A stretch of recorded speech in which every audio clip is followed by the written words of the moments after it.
তখন এই হাতে হলো যে মুছে দেয়। স্বামী স্ত্রী সম্পর্কটা আমার মনে হয় এমন হওয়া উচিত। হাজবেন্ডের যদি ভালোবাসা থাকে তাহলে সবসময় ভালো থাকা যায়। বিয়ের পরে হচ্ছে যদি হাজবেন্ড যদি মেয়েকে যদি সাপোর্ট করে তাহলে আমি মনে করি যে আমার জীবন সুখী। আমি আমার হাজবেন্ডকে নিয়ে অনেক খুশি আছি। বিয়ের পরে যা যা চাইছি আমার হাজবেন্ডের যতটুকু সামর্থ্য আছে আমাকে ততটুকুই দিছে। স্বামী এবং স্ত্রীর সম্পর্ক কেমন হওয়া প্রয়োজন? স্বামী স্ত্রী সম্পর্ক হওয়া উচিত হাত আর হলো যে চোখের মতো। হাত যদি কেটে যায় তাহলে চোখ দিয়ে পানি পড়ে, আর চোখ যদি পানি পড়ে তখন এই হাতে হলো যে মুছে দেয়। স্বামী স্ত্রীর সম্পর্কটা আমার মনে হয় এমন হওয়া উচিত। আমার কাছে আমার হাজবেন্ড পৃথিবীর সবচেয়ে সেরা, আমি এটা মনে করি।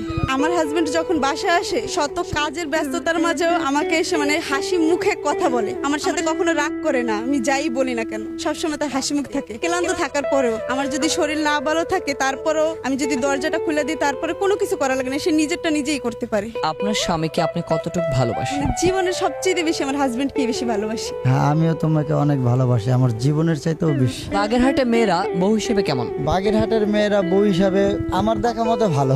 বউ শাশুড়ির সম্পর্ক কেমন হওয়া প্রয়োজন? মেয়ে আর মায়ের মতনই। আমি যদি তাকে মায়ের মতন দেখতে পারি সেও আমাকে মেয়ের মতন মনে করে। আমি বিয়ের পরে তো আমার মা বাবাকে ছেড়ে তার কাছেই আসছি, সে তো আমাকে তার মেয়ের মতনই দেখে। সে মনে করে না যে আমি তার